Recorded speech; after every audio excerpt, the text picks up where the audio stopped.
Bonjour chers collègues, j'espère que tu vas bien. Aujourd'hui, j'ai envie de te parler d'un sujet cru, mais essentiel pour nous les soignants.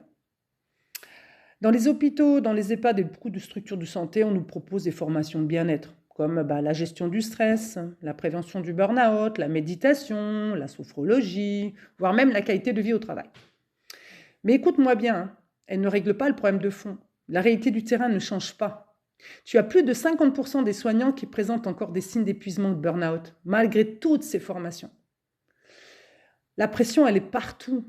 Le manque de personnel se fait sentir et malgré tout ça, beaucoup continuent de s'épuiser parce qu'ils n'ont jamais appris à se connaître, à poser leurs limites, à se respecter. C'est ça qui crée l'épuisement. C'est pas la situation en elle-même. Le vrai problème, c'est pas le système, c'est nous. Pendant des années, on accepte trop, on dit oui, on prend sur soi, on dépasse nos limites. Mais pas parce qu'on est faible, mais parce qu'on a peur. Peur d'être mal vu par la direction, peur d'être rejeté par les équipes, peur d'être mal aimé. Résultat, on encaisse, on subit. Et souvent, on attend d'être complètement cramé pour enfin dire ce qui ne va pas. Et là, qu'est-ce qui se passe? La colère, elle arrive. On accuse la direction, le système, les structures. Sauf que ce n'est pas eux le problème. Le vrai problème, c'est nous. Nous qui n'avons jamais appris à poser nos limites, à nous respecter. Et si on savait se positionner dès le départ, avec douceur et fermeté, beaucoup de situations ne mèneraient jamais à l'épuisement. Se positionner face à la direction, c'est pas se battre, c'est savoir ce que l'on veut et maintenir sa position.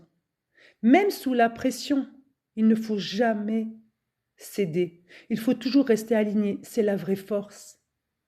Nous avons été formatés pour être des soignants dociles, sacrificiels, dans la dévotion, pour jouer le rôle du sauveur à tout prix. Il est temps de sortir de ce système, de sortir de cette image de dévotion, de cesser de se sacrifier pour que le métier devienne enfin vivable.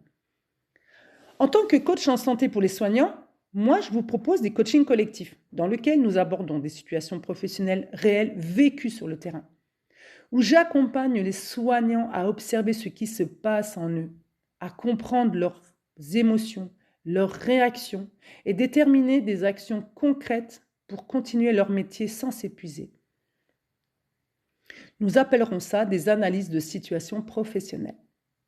Je propose également des coachings individuels pour ceux qui souhaitent un accompagnement plus personnalisé, où je suis pleinement à l'écoute de leur situation et je les guide pour trouver des solutions adaptées à leur quotidien.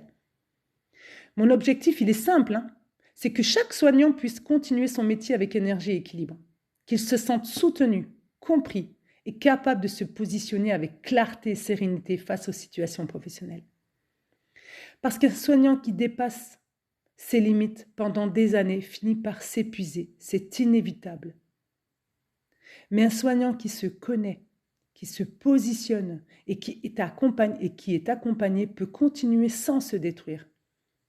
Quand les soignants vont mieux, mais ça ne profite pas qu'à eux, ça profite aux équipes, aux services, aux structures, ça réduit le turnover, ça stabilise les équipes et améliore la qualité des soins. Alors arrête de subir, arrête de blâmer le système. Le vrai changement commence par toi, ici et maintenant.